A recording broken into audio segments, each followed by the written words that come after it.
지역, 그 동북아 지역에서 문제 해결을 위해서 어떻게 해야 될 건가. 그래서 여러 가지 문제를 해결했는데 특히 아마 도리어 이 박근혜 정부와 관련돼서는 아시아 패러독스를 더 강화하는 코리아 패러독스, 패러독스를 패러독스화하는 그런 역설의 역설이 그 반복되는 이 문제가 아마 그 지적을 좀 해주신 것 같아요. 특히 뭐 여러 얘기를 하셨지만 아마 제가 느낌에 드는 거는 그 안보와 관련된 안보 현안과 관련된 민주적 통제를 어떻게 할 건가가 아마 민주사의 가장 핵심적 과제로 아마 말씀을 강조를 해주신 것 같아요. 그 단적인 예로 방위비 분담금, 한미 방위비 분담금 얘기하셨는데 이 문제는 제가 시간이 되면 이혜정 선생님 말씀이 워낙 구구절절 맞기 때문에 제가 반론을 못할 정도인데요.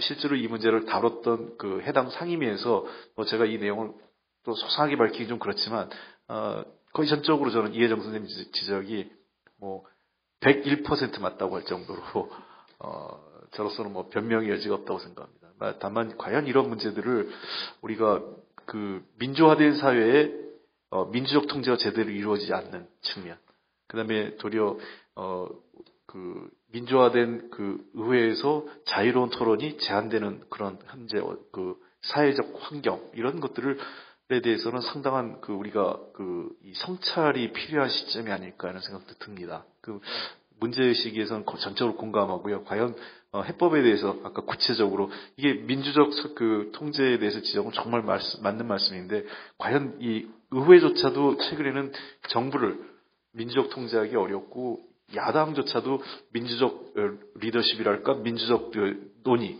토론조차도 제대로 이루어지지 않는 아마 이부영 의장님께서 오늘 토론에 대해서 이런 거를 밖에서까지 답답하다고 직접 전화하시고 연락 주신 거는 많은 사람들에 대해서 야당이 뭐 대안까지 몰라도 논쟁조차 제대로 이루어지지 않는 거에 대한 답답함이 저 자신도 안에서도 있는데 밖에서는 더하실 오죽할까 이런 생각도 듭니다. 그런 지적이 포괄되어 있지 않나 생각되는데요. 뭐 그런 측면에서 시민사회 한 축에서 또 평가가 좀 있지 않을까 싶습니다. 네. 워낙 또 쟁쟁한 분들도 계시고 또 사실 사회 보시는 홍익표 의원 자신이 이 문제에 대해서 굉장히 할 말이 많은 전문가시기 때문에 저는 좀 간단히 해야 되지 않나 하는 압박감을 가지고 있습니다. 네, 어쨌든 오늘 시민의 입장에서는 또 조금 얘기를 보탤 게 있을 것 같은데요. 제가 사실 지난 5일간 국회에서 국회에 두 번째 오는데 두 번 다 린치핀에 대한 얘기를 하러 왔습니다. 지난 주말에는 TPP에 대해서 그 해외 시민단체들하고 국회 통상특위랑 같이 토론하는 데 있었고 이번에 한미일 군사협력 얘기를 하는데 둘 다 린치핀이라고 그래요. 한국의 린치핀이랍니다. 그것도 FTA의 린치핀이 되겠다고 하는 게 지금 우리 통상당국 우리 정부의 공식 입장인데 그래서 뭐 온갖 종류의 FTA도 다 하고 TPP도 해야 된다 이런 입장인 것 같습니다. 그리고 이제는 또 뭐 한미일 군사동맹이 또 동아시아 안보 나아가서 아시아 태평양 안보에 또 린치핀이란 얘기가 있는 판이니 한국이 언제부터 이 세계의 군사지도 경제지도에 린치핀이 됐는가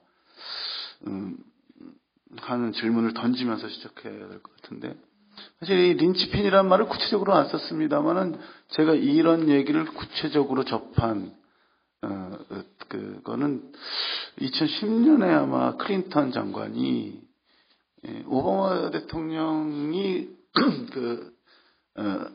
그 아시아 회귀 정책을 얘기하기 그 즈음일 텐데 포린 팔러시인가요? 포린 어페어인가? 그 잡지 이름이 정확히 기억나는데 거기 이제 미국의 태평양 세기 아메리칸 퍼시픽 센츄리에서 그 얘기를 했던 것 같습니다. 거기서 TPP 되게 중요하고 그때는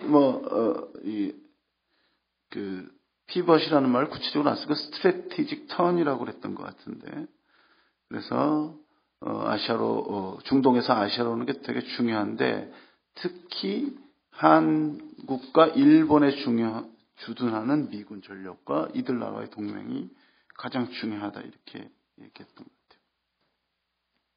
근데 사실은 이 두 가지에서 우리가 제기할 수 있는 질문을 저는 이혜정 선생님이 해주셨다고 봅니다. 아니 한미동맹이 국토방위 임무, 특히 대북 위협 북한의 위협에서 아시아 태평양 지역의 가장 중요한 전략적 자산으로 재해석되는데 어떤 국내 합의가 있었고 어떤 변경이 있었냐? 한미 상호방위 조약이 바뀌었냐? 어떻게 세계 안보를 책임지는 한미 군사 동맹이 그렇게 됐냐? 이게 불행하게도 이게 이명박 정부 때 일어난 일은 아니라는 거죠. 사실은 전략적 유연성이나 이런 걸 조약 변경 없이 합의한 거는 불행하게도 민주정부였습니다. FTA도 마찬가지죠. FTA도 막 이렇게 거대 경제권과 포괄적으로 동시다발로 체결하는 전략도 불행하게도 민주정부 때 만들어진 것이고 이명박 정부와 박근혜 정부에서 더 적극화된 것이죠. 근데 역시 이것도 어떤 절차적 정당성 없이 진행됐죠. 최근에 미국 TPP 얘기하는데 미국 전문가들이나 미국 단체들이 와서 막 개탄하면서 TPP를 하는데 협상문 초안이 전혀 공개 안 된다는 거예요. 그리고 미국 의원들한테 와서 모니터만 보라고 그랬대요. 절대로 메모할 수 없고 보좌관이 봐서 안 된다는 거. 그게 사실 한미 FTA에서 처음 적용된 거고, 우리 민노당의 농민 출신이라는 제 성함을 까먹었는데, 강기갑 의원님한테 그 두루마리 입은 농민 의원한테 모니터만 보고 영어로 된 1000페이지짜리 사진도 찍으면 안 된다고 이게 공개라고 했던 외교부의 행태가 지금 미국에서 패스트트랙도 아닌 지금 정상적인 협상을 주도하는 미국 의회에서 그렇게 일어나고 있다고 이 새로운 후퇴라고 그래서 한국 정부한테 배워가는 거라고 이거 웃으면서 놀렸는데 전체적으로 이 문제에서도 민주주의 문제가 생겼고요. 그래서 통상절차법 만들었는데도 TPP는 여전히 비공개로 진행되고 있습니다. 전체적으로 그렇지만 하여간 민주정부 때 있었다고 그러지만 공교롭게도 사실은 이 터닝 포인트는 확실히 2008년에서 2010년까지 일어난 거고 특히 2010년이 결정적으로 특히 이제 문제가 점점 더 진영화되고 악화되는 계기였다고 생각하는데요. 근데 사실 이렇게 취한 조치들의 현실성 문제들이 계속 도전받고 있다고 생각을 합니다. 사실 FTA도 스파게티 볼 효과라고 그랬는데요. FTA를 많이 하면 좋은 게 아니라 FTA를 많이 하면 원산지 표시나 각각의 규정들 때문에 스파게티 엉키듯이 막 엉겨 붙어가지고 오히려 비용을 많이 초래한다 그러는데, 그러니까 린치핀이라는 말이 사실은 FTA에선 써서는 안 되는 말인데 린치핀이라는 말을 쓰는 것 같은데요. 진짜 스파게티 볼에 린치핀을 하나 얹으면 온갖 국수가닥이 엉키게 돼 있거든요. 사실은 FTA 허브, FTA 린치핀이라는 말이 개념적으로 적절한 말이 아닌데 우리 정부는 그냥 FTA를 많이 하면 좋다라는 식으로 해서 린치핀이라는 말을 쓰고 있어서 사실 FTA가 현실적으로 우리 경제에게 어떤 도움을 주었는지에 대해서 사실 입증되지도 않을 뿐만 아니라 도리어 부정적인 부작용이 더 많아지고 제도 대체에 대해서 우리의 입법 주권이나 사법 주권을 제약하고 있다는 게 계속 드러나고 있다. 특히 지금 국회에서 을 살리기 관련해서 가장 중요한 입법 중에 하나인 중소기업 적합업종 제도 같은 거. 이런 거 FTA 때문에 못한다고 지금 정부가 버팅기고 있는 거잖아요. 그리고 모든 종류의 규제 완화 같은 것도 다 FTA라는 이름으로 진행되고 있는 것. 이것도 일종의 칠링 이펙트라고 생각을 합니다. 그리고 군사적으로도 이 현실주의라고 했던 것들의 비현실주의가 많이 드러나고 있다고 생각이 듭니다. 예를 들어서 비대칭 위협론, 북한의 비대칭 위협을 완전히 원천봉사하겠다는 군사적 구상, 무인기 소동에서 단적으로 드러났죠. 북한은 우리 언제든지 아주 작은 요소에서라도 비대칭 위협을 가질 수 있습니다. 플라스틱 모형 비행기를 띄워도 그건 비대칭 위협이죠. 근데 도대체 비대칭 위협이라는 건 대칭 위협을 못하는 사람들이 하는 위협이죠. 그러면 비대칭 위협은 어쨌든 약자의 발악 같은 거라고도 할 수 있는데 이걸 다 원천 봉쇄하겠다는 구상이 가능하냐? 근데 그건 무인기 하나로도 깨질 수 있다. 오히려 이건 신뢰 회복의 문제지 절대 억제의 문제는 아닐 수 있지 않느냐 하는 문제입니다. 그런데 이제 그러면 하여간 뭐 비대칭 위협이든 뭐든 해서 북한의 위협은 대충 막을 수 있다고 치고 그러니까 이제 주변국 위협 얘기하지 않습니까? 주변국 위협 얘기는 방공식별구역 논쟁에서 저는 단적으로 그 비현실성이 드러났다고 생각합니다. 예전에 지번교역 막 얘기할 때는 얘기했는데 오히려 쌩까꾸 문제로 중국이 방공식별구역을 선포하자마자 대한민국 외교부는 뭐 간접적인 방식으로 한중 간의 영토 분쟁이 없다. 이 어도는 암초이지 섬이 아니다. 그리고 한국이 독재적으로 방공식별구역을 설정하는 문제에 대해서 중국과 주변국에 충분히 설명했다라고 굉장히 방어 모드로 되었습니다.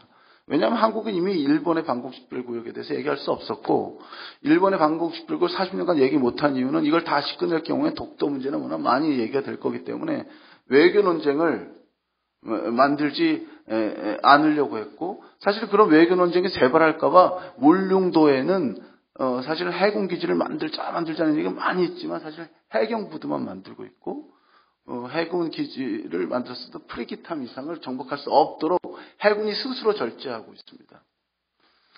근데 지금 제주도에는 어마어마한 미국의 핵 항공모함이 들어올 수 있는 해군 기지를 만들고 있는데 정작 중국과 문제가 생기니까 제주도 의회를 압박해서 집권 여당이 제주도 이어도의 날 조례를 제정하지 말도록 얘기했죠. 저는 많은 분들이 얘기했지만 중국과의 맺고 있는 경제 관계, 중국과 앞으로 어떻게든지 맺어야 될 우호 협력 관계에 대해서 박근혜 정부가 고려하지 않을 수 없는 상황에 이미 도래했다는 걸 역설적으로 국내에서 굉장히 뜨거웠지만 방골식별구역 논쟁이 반증해주고 있다 이렇게 생각합니다. 근데 도리어 이런 문제는 있죠. 정말로 우리 주변의 삶을 우리의 삶을 위협하는 건 뭐였느냐? 이 지역에서 일어난 가장 중대한 위협들은 뭐였느냐? 최근 4년간을 살펴보죠. 솔직히 말하면 후쿠시마가 가장 큰 핵과 관련돼서라면 이 지역을 가장 위협한 건 후쿠시마 사태였습니다. 그리고 앞으로도 이 지진 때와 또 이 서해를 둘러싼 이 작은 지중해에 얼마나 많은 핵발전소가 있는가 하는 문제는 굉장히 큰 숙제가 되고 있습니다. 그리고 사실은 우리에게 큰 위협이 있다면 최근 겪은 큰 위협이 있다면 아직 검증은 안 됐지만 아직 다 끝나지 않은 세월호. 제주 앞바다에서 핵항공모함 가지고 이지스함 가지고 한미일이 했다는 군사훈련의 이름이요. 탐색구조훈련. 그잖아요? 사실 탐색구조훈련 안 했죠. 차단훈련했고, MD 훈련했고, 정보교류 훈련했지. 진짜로 탐색구조훈련을. 한미일이 그렇게 탐색구조훈련 3년간 했는데, 그럼 세월호 구조할 때 그 탐색구조훈련하던 그 기술, 그 군사력은 다 어디 갔는가 하는 거죠. 한미일이 핵 문제, 북한 핵 문제 때문에 그렇게 고생했는데 정말로 우리에게 핵 위협을 가한 거는 내 옆집에 있었던 이웃에 있는 토토로가 아니고 이웃에 있던 핵발전소가 우리에게 실제적인 핵 위협을 가했다는 거죠. 아까 얼핏 어떤 토론에서 간단히 그 얘기했었는데 안보와 안전 이런 얘기가 둘 다 똑같은 말일 수 있죠. 전체적으로 방점이 그리고 우리에게 실제로 위협을 가하는 것이 안보 문제가 아니고 어쩌면 안전 문제일 수도 있다는 사실들이 드러나는데 정작 무기는 엄청 많은데 해난 구조는 일본이 좀 있다고 오늘 방송에 해난을 전문적으로 구조하는 민간 인력 오히려 머구리 배한테 도움을 받을 게 아니라 정말 이것에 전문화된 인력인 119인력을 우리가 육성하고 거기에 잠수함 만드는 만큼의 돈을 들였든가 거기에 무인기 만드는 만큼의 돈을 들였든가 왜 그것도 되게 웃겨요. 일본은 그렇게 해난 구조대가 전문적인 있는데 한국 여기 하니까 자위대를 보내주겠다 그래요. 아니 왜 해난 구조대를 보내주겠다고 안 그러고 자위대를 보내주겠다고 그럽니까? 세계에서 가장 유능한 해남 구조대를 보내요. 다른 나라들 다 인도 지원 뭐니 뭐 파병 뭐니 하지만 다 딴 데 있는 거고 정말로 구조의 전문적인 인력을 보내주는 데 인색하죠. 우리나라가 필리핀에 군대를 보냈습니다. 인도 지원이라고 그러는데 정말로 우리나라 세월호 이런 거 보면 그 쓰나미로 피해를 입은 사람에게 정말로 전문적인 군대를 보냈을 것 같지 않은데 우리도 거기 보면 해남 구조 부대도 없죠. 그런데도 지금 국회에 상정된 법은 인도 지원 그다음에 해외 협력 관련해서 국제 119를 보낼 수 있게 되어 있는 법을 개정해서 군대를 보낼 수 있게 바꾸도록 하는 게 지금 국회에 개정돼 있습니다. 지금 군대를 보내는 게 더 중요할까요? 우리는 해남 구조인력이나 정부가 하는 해외 협력할 수 있는 119 부대를 훨씬 많이 만드는 게 필요할 거라는 거죠. 너무 장황해졌는데. 그리고 아까 예전 선생님 토론에서도 우리가 간과한 것 중에 9.11 이후에 시민사회의 가장 중요한 것은 위키릭스. 그 다음에 그래가지고 문제가 커지고 정확히 말하면 9.11 이후에 오바마가 9.11에 반대하고 뭐 더 이상 무슨 사찰도 안 할 것 같이 얘기했는데 그 오바마가 계속 똑같은 일을 하는 것이고 그거에 대한 시민사회의 대응이 위키릭스와 스노우든으로 일어나고 있고 한국에서는 이제 국정원 문제가 있는데 국정원 문제도 안보 이슈죠. 안보를 위해서 국민을 지키겠다고 한 국정원이 국민을 상대로 심리전이라고 하는 전쟁 행위를 한 거잖아요. 지금 북한이 무인기 보낸 걸 심리전이라고 그러는 거 아닙니까? 그 심리전이라는 건 명확히 전쟁 행위인데 이 전쟁 행위를 국정원이 했다는 거에 대해서 우리는 국민의 안보를 지켜줄 장치가 있냐? 그 전쟁 행위로부터 어떤 기관이 마음 먹고 작정하고 벌이는 국민에 대한 전쟁 행위로부터 지켜줄 안보 장치가 있느냐 하는 문제에 대해서 질문을 다시 던져봐야 될 것 같습니다. 너무 장황해졌습니다만은 결국은 하나는 우선 균형외교라는 건 다분히 대외적인 포지션의 문제라고 생각합니다. 이거 말고 조금 더 적극적으로 얘기하면 보수 진영에서 그 얘기가 나온다고 생각합니다. 중견국가라는 얘기가 나와요. 근데 요즘 중견국가 연구에서 적정한 군사력도 지니고 적절한 외교력도 지니고 한 국가 그리고 뭐 동맹도 하면서 집단안보도 할 수 있는 국가로서 중견국가를 얘기하는 것 같습니다. 뭐 일견 현실적으로 보입니다만은 그건 다분히 부국강병론에 기초한 것이라고 보고 근데 조금 더 적극적으로 생각해서 그 현실주의가 지금 통할 수 있겠는가 다시 고민해 보면서 좀 더 평화지향의 중견국가가 될 수는 없는가 나가서 평화국가로서의 포지션을 갖고 중국을 대하고 미국을 대할 수는 없느냐 오히려 그렇게 하면 중국의 경계심도 미국의 경계심도 덜해질 수도 있지 않겠느냐 하는 문제고요. 두 번째로 아까도 계속 장황하게 얘기했습니다만은 동맥의 린치핀 그 다음에 뭐 개방의 린치핀 이런 것이 아니라 평화의 교량으로서 스스로를 정하고 그 다음에 스스로 국내 정치의 우선순위를 전체적으로 안보 그 다음에 물신화된 의미로서의 뭐 국익 개방 뭐 이런 것이 아니라 국민의 안전으로 사회적 안전망으로 우선순위를 변화시키는 문제에 대해서 고민하면 이 한미일 군사협력 문제나 동북아 평화 문제에 대해서 요즘 뭐 세월호에서 내부 매뉴얼 문제가 생기는데 우리 스스로의 선택의 우선순위가 생길 수 있지 않겠느냐 하는 생각이 들고요. 그런 점에서 전체적으로 우리 내부의 우선순위를 바꾸는 문제에 대해서 토론이 시작돼야 된다고 보고 그래도 구체적으로 법은 중요하죠. 제도도 중요한데 지금 참여연대가 그 통상절차법 개정안도 내놓고 있고 특히 이제 한일 군사협력 문제 때문에 깜짝 놀라가지고 조약에 대해서도 민주적 통제 절차를 두자. 그래서 조약 절차법도 제정안을 제출해 두고 있습니다. 이런 문제에 대해서도 국회에서 좀 더 적극적이고 강력한 통제 정치가 마련되었으면 좋겠습니다. 예, 횡설수설했습니다만은 이게 아무래도 시민사회의 입장으로 될 수 있지 않겠나 생각합니다. 감사합니다. 네, 감사합니다. 이태우 지사님. 지금 말씀하시는 가운데 또 한 분이 오셨는데요. 이분 설명드릴 때 꼭 빠지면 안 되는 게 우리나라의 가장 대표적인 독립운동가 집안이라고 할 수 있겠습니다. 우리 새정치민주연합의 이종걸 의원님이십니다.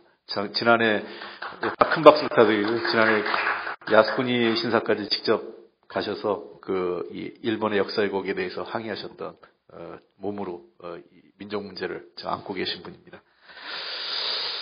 지금 이태호 차장님 지적에 많은 분들 시민사회 쪽에서 지적이 있으셨습니다. 제가 먼저 있기 전에 말씀드리면 조약 절차와 관련된 법이 많이 제출되는데 다 국회에서 계류 중으로 하나 통과가 안 되고 있습니다. 저도 제출했는데 통과가 안 되고 있고요. 기본적으로 통상 절차에 대해서 의회의 견제를 정부가 받으려고 하지 않고 정부 여당이 비협조적으로 하기 때문에 통과 자체가 불가능한 실정이고요. 그다음에 이제 몇 가지 중요한 얘기를 하셨어요. 린치핀 얘기하는데 이게 참 린치핀 얘기가 군사적 용어인데 이거 굉장히 정치적, 경제적 용어까지 확산되고 있는 것도 좀 말이 안 됩니다. 이게 한동안은 이명박 정부 때 더 웃었던 거는 에피소드 하나면 미국이 우리나라한테는 린치핀이라고 그러고 일본한테는 코너스톤이라고 그러니까 린치핀이 더 중요한 거냐 코너스톤이 중요한 거냐 이런 논의도 하니까 오직 한심하면 미국의 한 국무부 관계나 싱크탱크인 사람이 린치핀하고 코너스톤 우리가 막 혼재해서 쓴다라고까지 했던 게 제 얘기가 맞죠 아마 이해정 교수님? 그러니까 괜히 이 한일 관계 또는 한미 동맹에서 우리가 더 중요한 동맹이라는 거 갖고 이 용어 단어 하나 갖고 이 린치핀, 코너스톤 이런 논의 그러니까 그동안 잘 알지도 못하는 동맹이나 군사적 용어 관련된 내용들이 우리 언론에 제가 이게 왜 그러냐면 우리 언론에서까지 이걸 다뤘기 때문에 그래요. 우리가 훨씬 더 중요하다 이런 식으로. 글쎄요, 근데 어쨌든 전반적으로 이 한미동맹의 질적 전환이 이루어지고 있는 게 2000년대 초중반부터 실제로 이루어졌는데 이거에 대해서 어떠한 형태든 국내적 합의 과정이나 절차적 과정이 없었다라는 걸 아마 이해정 선생님이 먼저 얘기했던 민주적 통제하고 일맥상통하는 내용을 지적을 하신 것 같습니다. 특히 최근에 여러 가지 사건들, 우리의 세월호 사건은 말할 것도 없고, 주변국에 있었던 후쿠시마 원전 사태 등 이런 안보를 떠나서 안전의 문제가 상당히 많이 국제사회에서 제기되는데, 이러한 이 국내외 어떤 안보와 안전과 관련된 이슈에 대해서 우리 사회에서 좀 더 논의를, 그러니까 어디에 우선순위를 둘 건지에 대한 논의를 바탕으로 하면서 이 한미동맹을 좀 바라보는 그런 것이 시민사회에서의 지금 인식이라는 걸 아마 지금 설명을 해주신 것 같습니다.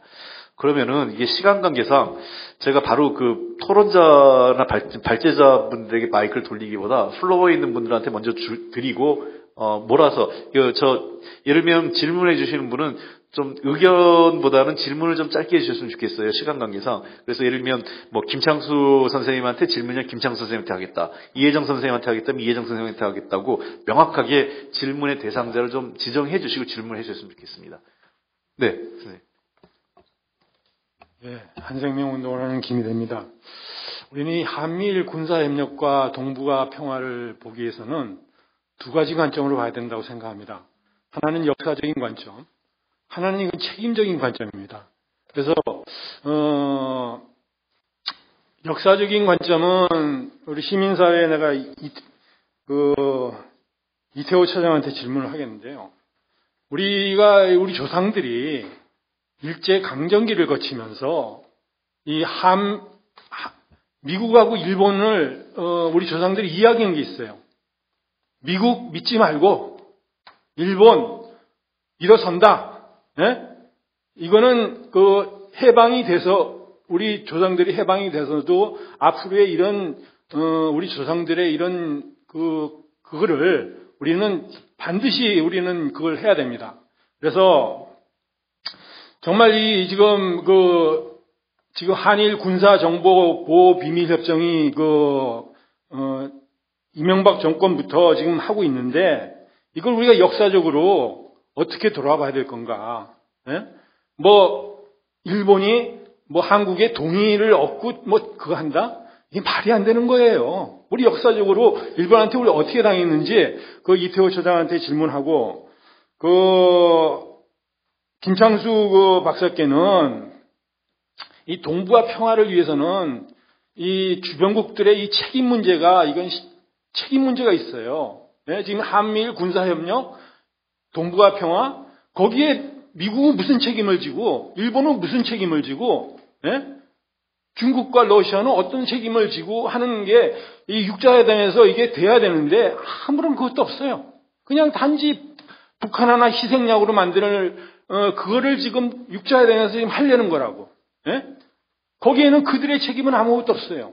예? 어떻게 북한을 공략해서 뭐 한반도를 자기네들의 신료와 이해관계로 갈 것인가 그 이야기를 하는데 과연 동북아 평화에서 주변국들의 책임은 우리가 어떻게 물어야 될 것인가 거기에 대해 좀 듣고 싶습니다. 감사합니다. 혹시 또 그 질문 있으시면 예, 정의당의 평화통일담당 정책연구위원 김수현이라고 합니다. 많은 선생님들께서 이제 이게 뭐 신냉전이냐 아니면 이제 동아시아 패러독스냐 뭐 이런 이야기를 좀 현실 진단부터 좀 이렇게 다르긴 했습니다만은 어찌됐든 박근혜 정부 같은 경우에도 이제 동아시아 패러독스에서 벗어나기 위해서 일방적인 한미동맹으로 이제 경사가 아니라 뭐 연미화중 뭐 이런 것에 입각한 이제 정책을 펴고 있는 거고 일본에 대해서도 어찌됐든 과거사를 문제로 해가지고 그걸 지렛대로 해가지고 좀 강하게 이제 좀 비판을 하면서 한미일 안보 협력이나 이런 것들은 좀 여의치 않은 것 아니냐. 현실적으로 이제 그 정도의 정책 등을 이제 좀 펴고 있다라고 했는데 그러면 이제 이 진보 개혁 진영의 경우에는 그러한 박근혜 정부 정도의 연미하중이라든가 과거사를 지렛대로 한 한미일 안보 협력에 대한 뭐 저지 정도가 아니라 뭐를 좀 더 이렇게 좀 제시하고 나갈 수 있는지 지금 이제 수정치연합 같은 경우에는 오히려 이제 북한에 대한 불신, 안보 불안 여기에 좀 이렇게 좀 그되면서 안보 문제를 좀 이렇게 강조를 하면서 사실은 박근혜 정부하고 별 차별성이 이제 동아시아 정책에서 이제 별로 보이지 않는데 진보개혁 진영 같은 경우는 뭐를 좀 이렇게 좀 지렛대로 삼아가지고 좀 이렇게 할 수 있는지에 대해서 어느 선생님에게 좀 특정해서 좀 질문 드릴 수는 없습니다만 차라리 이제 이태호 선생님 같은 경우에는 안보 문제가 아니라 안전을 좀 이렇게 하도록 해가지고 우리 사회 그걸 좀 바꿔 나갈 필요가 있지 않느냐라고 하는 것을 좀 하도록 이렇게 던지시고 활동도 하고 계신데 좀 이혜정 선생님이나 김창규 선생님 같은 경우에는 좀 어떻게 할 수 있다고 생각하는지 좀 듣고 싶습니다. 예, 또 질문 있으신가요? 그러면은 우리 토론으로 이 답변으로 좀 하겠습니다. 그러면 답변은 우리 김창수 선생님 먼저 해주시고 그다음에 그 순서대로 하겠습니다. 이혜정 선생님 해주시고 그리고 이태호 선생님 역시 순서대로 하겠습니다. 예, 한 3분 안팎으로 좀 해주시면. 예. 이남주 교수님하고 이혜정 교수님이 좋은 지적을 많이 해주셨는데요. 우선은 이 너무 좀 현학적인 논쟁으로 갈 필요는 없을 것 같은데 동아시아 대분단 체제는 그 개념이 적실성이 있느냐? 저도 그렇게 적실성이 있다고 생각하지 않습니다. 근데 제가 이 개념을 사용한 건 아까 발달할 때 말씀드렸듯이 제 생각은 다시 정확하게 말씀드리면 한반도 문제가 더 이상의 남북 간의 관계로만 설명되기 어려운 좁기는 동북아, 넓기는 동아시아 이 관계 속에서 한반도 문제를 봐야 된다. 그런데 이거를 설명할 수 있는 다른 개념이 없는 거예요. 차용이 올 수 있는. 그래서 일단은 충분하지 않지만은 동아시아 대분단 체제, 동북아 대분단 이런 개념을 사용했다는 점하고요. 그래서 그것의 개념의 내용에 대해 지적하신 점은 전적으로 동의를 합니다. 그리고 근데 이제 이거를 이남주 교수님 말씀대로 이걸 너무 고정적으로 봐버리니까 너무 고정적으로 봐버리면은 우리가 미국하고 중국을 상대할 수 없으니까 남북한이 먼저 해야 되지 않느냐 이랬는데 그건 일면은 맞다고 생각합니다. 남북관계를 통해가지고 이 상황을 좀 돌파해 나가야 된다는 일면은 맞는데 또 다른 한편으로는 저는 이 중국을 변화시킬 수 있다고 생각합니다. 그거는 임동원 장관 시절에 98년 북한 미사일 발사 이후에 페리 보고서를 만들어냈던 경험이 있고 우리한테는 작년에 그런 기회가 있었습니다. 저는 박근혜 대통령이 작년 5월 달에 한미 정상회담을 했을 때 그때는 미국이 한반도 정책에 대해서 뭐 미국도 이제 박근혜 정부 등장 이후에 뭔가 새로운 어떤 것들 논의해 나갈 수 있는 시대라고 생각했는데 박근혜 정부가 가가지고 오히려 미국보다도 훨씬 더 강경한 발언을 하게 됨으로써 기회를 좀 놓친 측면이 있다. 근데 어쨌든지 간에 미국과 중국의 정책 변화를 가져오게 하기 위한 노력이 없는 상태에서 남북관계 노력은 언제든지 이 역풍을 맞을 수 있다. 그렇게 생각을 하고요. 그 다음에 참, 조지 캐논 문제도, 캐논 자체도 자신의 어떤 정책이 지속적인 군사적 봉쇄 정책이었다는 것에 대해서 이제 반대를 하는데, 미국에 대해서. 근데 역시 마찬가지 이것도 제가 이거를 사용해 온 이유는 이런 질문을 하거든요, 사람들이. 왜, 미국은 그러면은 중국하고 그냥 잘 지내면 되지. 왜 미국은 중국하고 잘 못 지내느냐. 그랬을 때 그 기원이 뭔가 그랬을 때 미국 사람들이 가지고 있는 중국의 대륙에서 중국이라는 강대국이 등장하는 것에 대한 심리적인 어떤 불안감, 공포 이것을 찾다 보니까 거슬러 올라가 보니까 뭐 그런 데서부터 찾을 수 있지 않느냐 이런 측면이고요. 그 다음에 시민안전 문제 새로운 것들을 뭘 할 건가 이런 것들 다 연결시켜서 말씀드리면은 저는 뭐 시민안전 좋습니다. 근데 시민안전이라고 하면은 안보 문제하고 분리되어 버리는 거라고 생각하는데 그걸 우선순위 논쟁하는 거는 적절치 않다고 생각합니다. 영역이 다른 문제로 접근할 필요가 있다고 보는 건데요. 그래서 저는 제가 이제 좀 어려운 개념인데 저는 시민 안보라는 개념을 사용하자. 그러니까 시민이 주체가 돼가지고 시민의 어떤 안전이라든가 또는 공포라든가 불안감이라든가 또 더 나아가서 북한이 서울을 만약에 계속 공격하겠다고 이렇게 했을 경우에 거기에 시민이 어떻게 대응할 것인가 이런 안보 문제까지 한 달에 거칠 수 있는 뭔가 좀 이런 게 어떨까 싶은 생각이 들고요. 그 다음에 동아시아에서 우리가 뭘 할 것인가에 대한 또 질문도 마찬가지인데요. 동아시아에서 저는 뭐 그건 우리가 할 수 있는 이야기는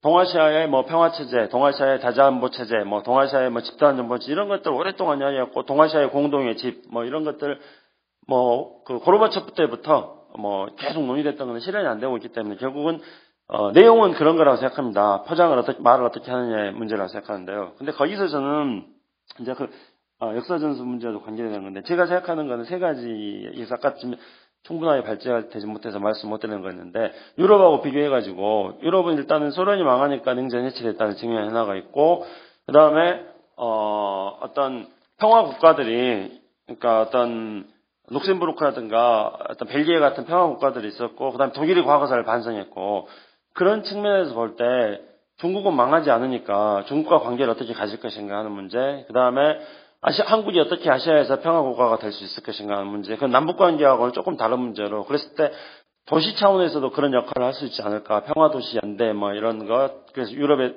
모델을 좀 차용이 와서요.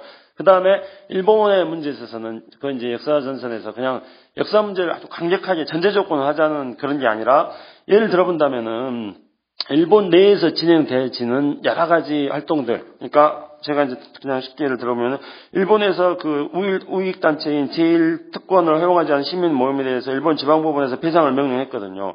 그럼 저는 이런 흐름들하고 한국이 호흡을 같이 하는 거 또는 평화헌법을 노벨 평화상을 받자고 지금 일본에 추천 운동을 하고 있거든요.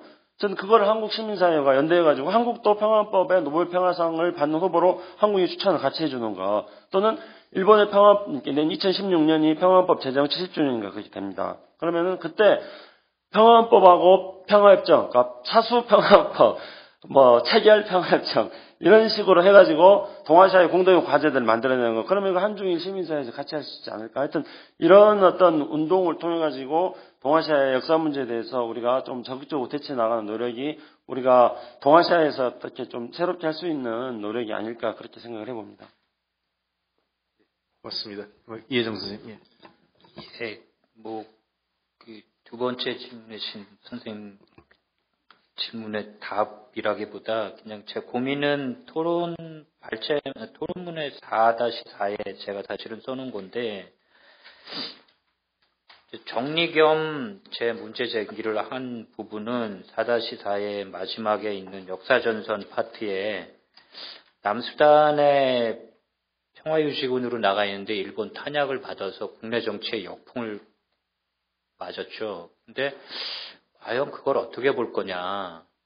그러니까 한국도 지구촌에서 기여를 하는 거고 일본도 기여를 하는 건데 이게 한일 간의 독특한 역사가 있고 일본이 아까 책임 문제 질문도 하셨는데 뭐 제가 사실은 거기에 대해서도 그 책임은 일본이 1차적인 책임이고 미국이 2차적인 책임이고 결국 제국주의 청산을 일본에 강제하지 못한 무능과 불운 한국민족과 중국민족이 샌프란시스코 평화조약을 맺고 있을 때 내전을 벌이고 있었으니까 힘이 없어서 결국은 그런 거기 때문에 우리들도 그 책임에선 벗어나지 못하는 거고 뭐 아무튼 그런 문제가 있는데 그건 충분히 이해하지만 과연 그거를 어떻게 해결해야 되는 건지 그리고 거꾸로 한미일 군사협력을 한다 그러면서 그 정도도 못하면 미국 입장에서 보면 정말 이게 현실적으로는 굉장히 어렵겠구나 하는 생각을 할 것 같아요. 그래서 그리고 또 하나 제가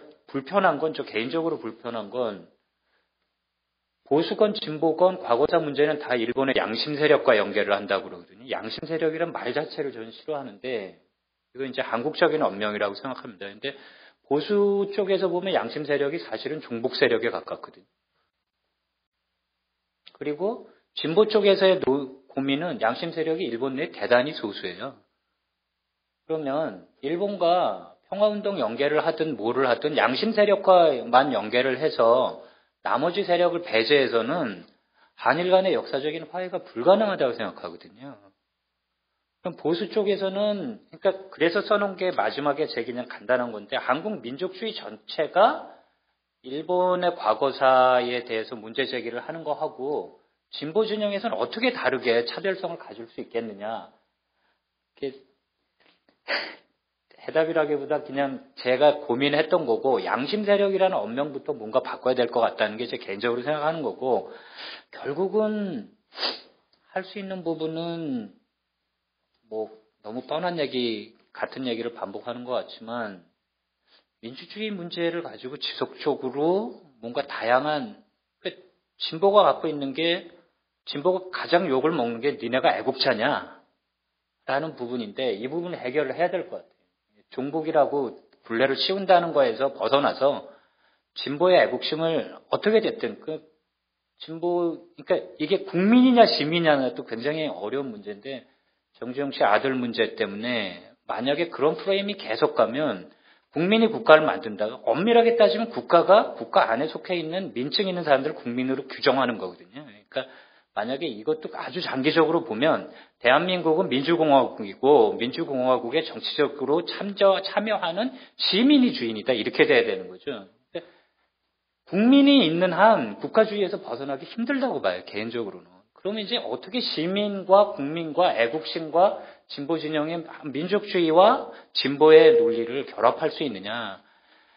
특히 분단이 돼 있고 북한의 군사적인 위협이 실제 하는 한 이게 하나의 이제 뭐 현장에 계시니까 더 고민을 하시겠는데 저는 그냥 책상 물림으로서 생각하는 거는 그 부분인데 결국 그 부분을 돌파하는 단초는 결국 민주주의를 가져가는 수밖에 없지 않느냐.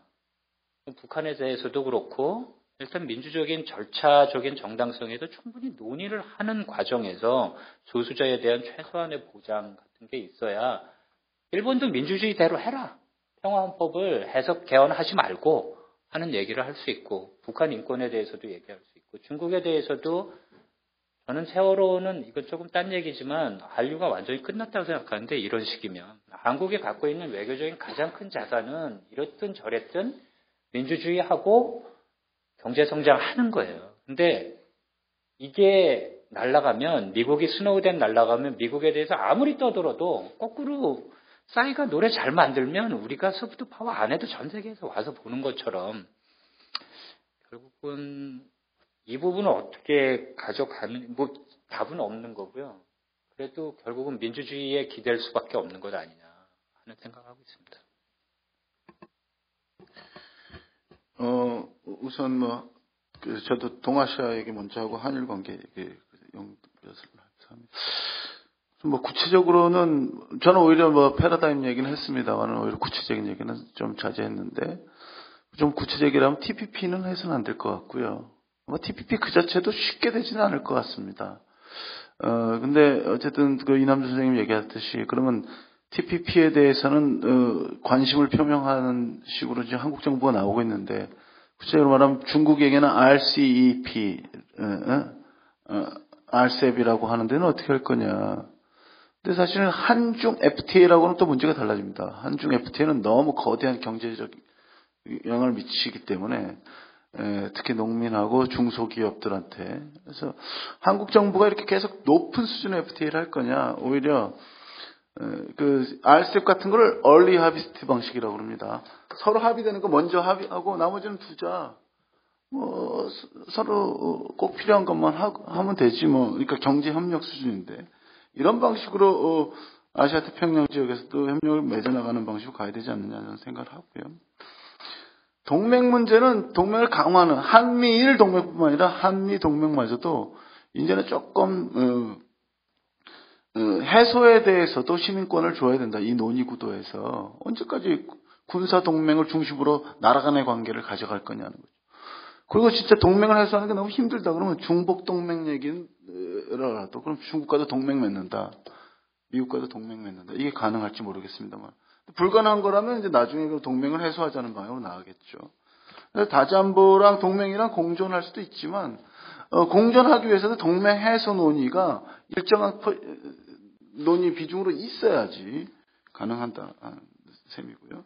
그래서 근데 동맹이냐 아니냐 그러면 너무 불안하잖아요.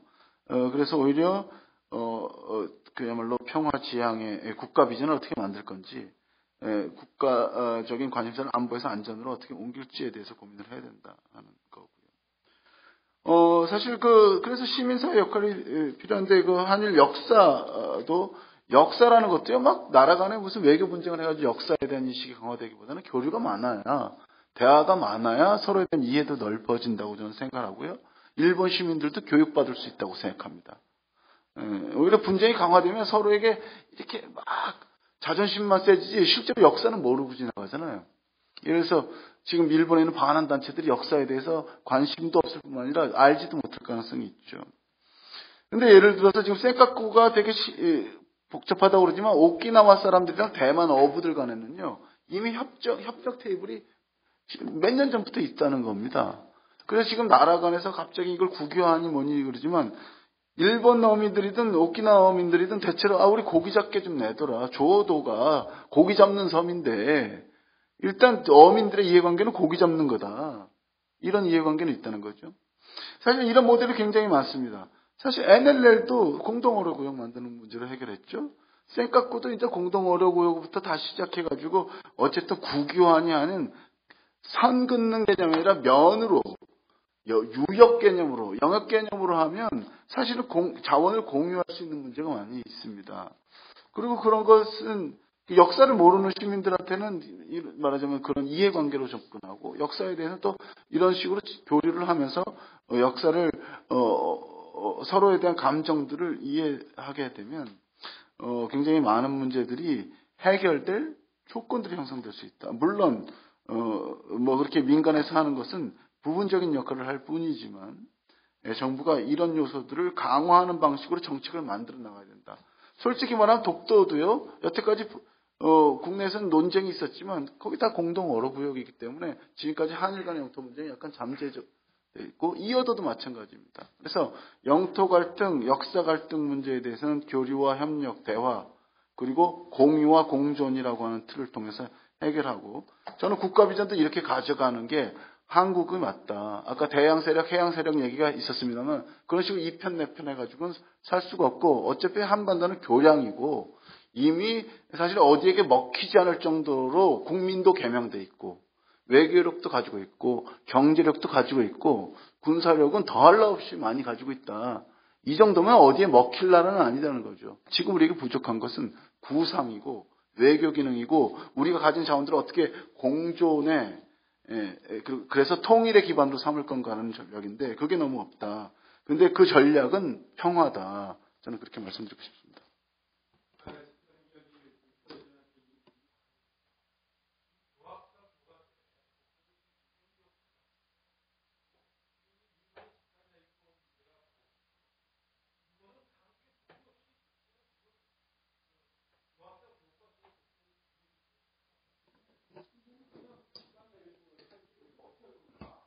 네, 선생님, 그 문제는 이 교과서가 우리 정부의 공식 입장은 아니기 때문에요. 예. 네네.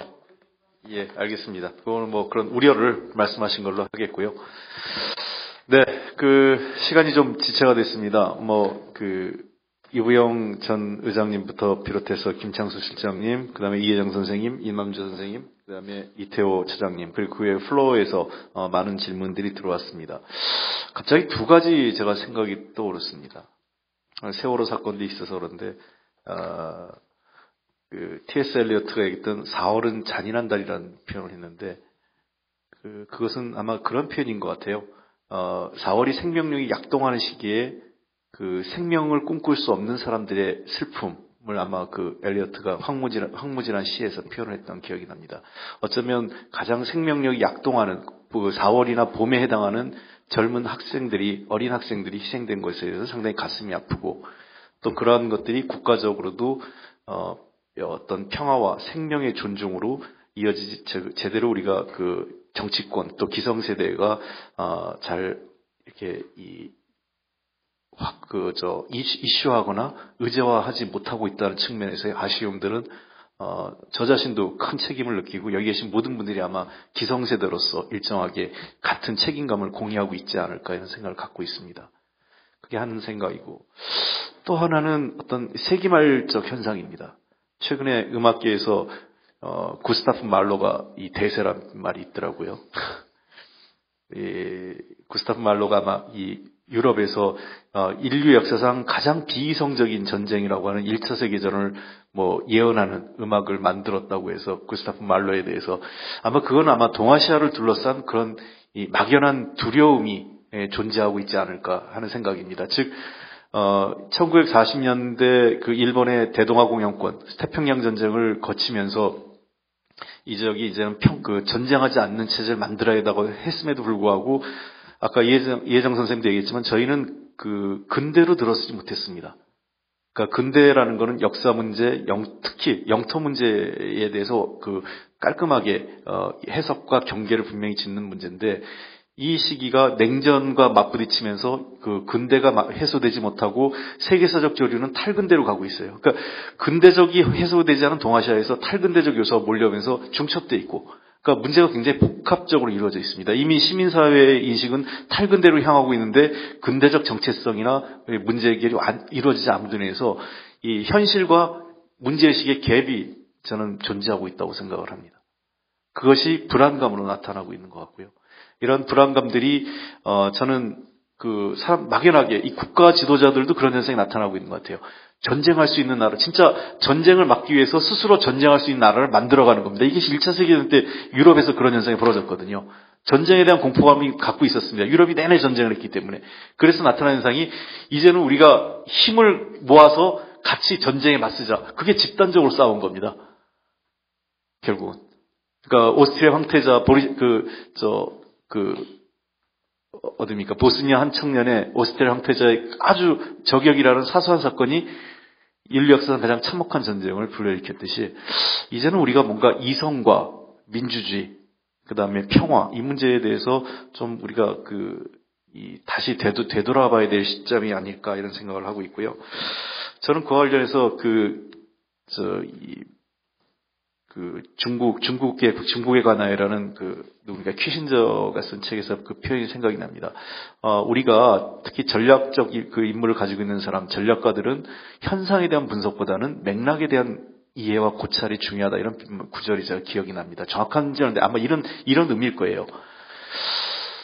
굉장히 많은 일이 벌어지고 있습니다. 북이 핵 개발도 하고 핵실험도 했고, 그다음에 이 일본에서 일본이 집단적 자위권으로 가면서 우경화되고 있고, 또 중국은 강대국으로 등장하고, 미국은 점점 쇠퇴하는 전략을 다슨 리밸런싱이라는 이름으로 일본과의 힘의 균형, 또 한미일 군사동맹을 뭔가 막으려고 하는 이런 다양한 움직임들이 있는 속에서 과연 우리가 이 하나하나의 단편적인 현상보다는 좀 더 맥락을 보는 차원에서의 대응이 필요하지 않을까 하는 문제고, 그런 측면에서 제가 정치권에서는 아쉬운 건 아까 방위비 분담금뿐만 아니라 제대로 된 논쟁조차 이루어지지 못하고 있다는 것에 대한 아쉬움이 대단히 큽니다.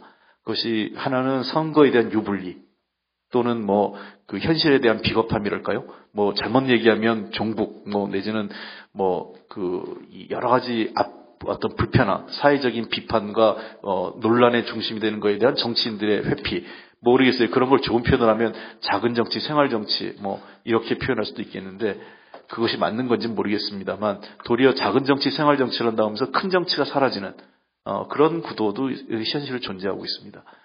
대단히 현실은 그 힘들고 불편하고 또는 저는 가끔 어둡다는 생각도 지울 수는 없습니다만 뭐 그렇다고 우리가 거기에 좌절하고 안주할 수는 없겠죠. 아마 지금까지 동아시아의 역사를 지탱하고 발전시켜온 힘은 그동안 70년대, 80년대를 거치면서는 한국과 일본의 경제 성장과 민주주의였다고 저는 생각을 합니다. 경제도 성장했고 민주주의도 성장해 왔고, 그리고 90년대 이후에 또 하나의 축은 중국의 경제 성장이었다고 저는 생각을 하는데, 최근의 동아시아의 위기는 한국과 일본에서의 민주주의 후퇴가 경제 성장의 정체죠. 한국과 일본의 경제 성장의 정체와 함께 민주주의도 정체에 내지는 후퇴하면서 하나의 엔진이 꺼진 거죠. 그러니까 하나의 엔진만 남은 겁니다. 그건 이제 중국의 경제 성장의 엔진만 있는데, 결국은 한국과 일본이 다시 민주주의, 이제 과거와 같이 경제 성장의 엔진을 활성화하기 어렵다면 시민사회와 민주주의 엔진이 재가동되지 않는다면 동아시아가 새로운 평화와 협력의 이 시대로 나가기는 좀 어렵지 않을까, 이런 그 마지막 기대는 역시 한국과 일본의 시민사회 또는 정치권의 각성이 필요한 시점이 아닐까 생각을 갖고 있습니다. 자, 오랜 시간 감사드립니다.